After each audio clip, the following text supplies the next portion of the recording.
For the success of a good dinner meal is to have all your mise en place ready. And mise en place, I mean everything from the chicken breast ready to go, basically set out like I am. This is one part of the dish, and then for the lentils, you have everything ready on the side to do it.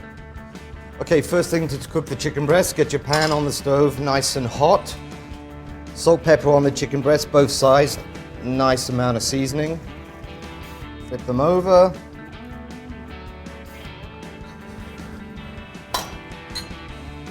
Touch canola oil into the pan, get that nice and hot.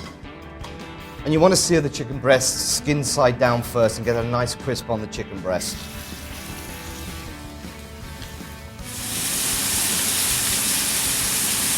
Okay, for the next part of this recipe, we have a nice little lentil dish to go with it. And it has like nice little lentils with some herbs and mustard, and it really cuts through the richness of the chicken and the sauce, and it's a really nice accompaniment to a chicken dish. So we have our pre-cooked lentils here that's to be cooked, so it's 3 parts water and 1 part lentils, and then you cook them till they're just al dente. So then we're going to take a little bit of butter and add it to our pan and let it get foaming here. You know your butter is nice and hot and cooked when it starts to foam like that. Then you know the liquid is coming out and it's hot. We're going to add a little bit of garlic, a little bit of shallots.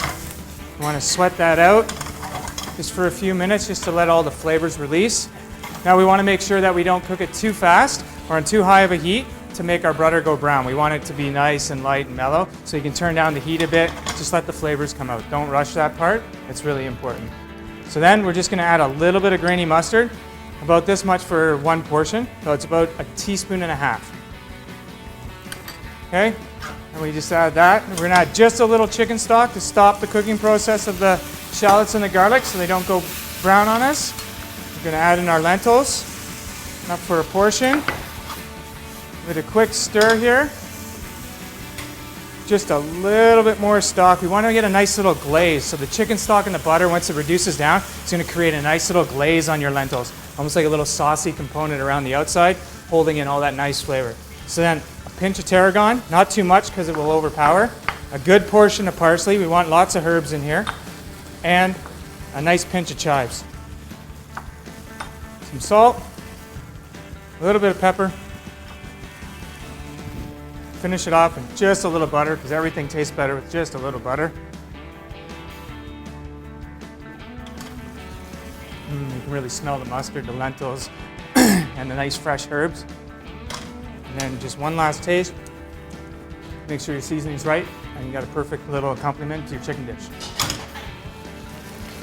Okay, so now we're finishing off the chicken. You want to make sure it's at 165 Fahrenheit inside temperature, then you just let it rest for a little bit. Then I'm taking, as I mentioned before, the mustard with our JPL honey. So what you want to do is a nice, lovely brush that'll give the sweetness and the mustard flavors onto the chicken. So a nice brush with the mustard and honey, and then a lovely mix of all our lovely, beautiful local herbs on top. Now Paul's just finishing off the lentils, and then we'll start to dress the dish. Thank you, Paul. And while I'm doing that, Paul's going to start cooking off the carrots. Now we blanched the carrots before, and then what we do is we soak them in a bit more butter, because obviously everybody loves butter in their vegetables. Couldn't agree more. Thank you. So you take the lentils, and you're going to place them into the center of the plate.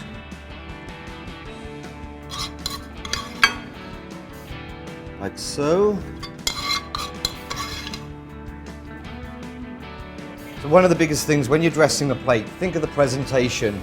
We as chefs will also think of the presentation, but we'll also think of the colors, so that, hence why we've added these beautiful, lovely Twin Meadows carrots. You've got the oranges, the yellows, and the purples into it. So I place them on the plate. We can put a touch more of the butter on top to finish it. Then I take the chicken, like so. So you just pass it on the top, and then the final will be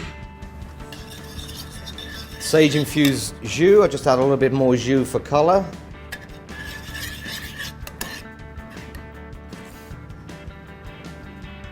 And a lovely drizzle just around the plate like so.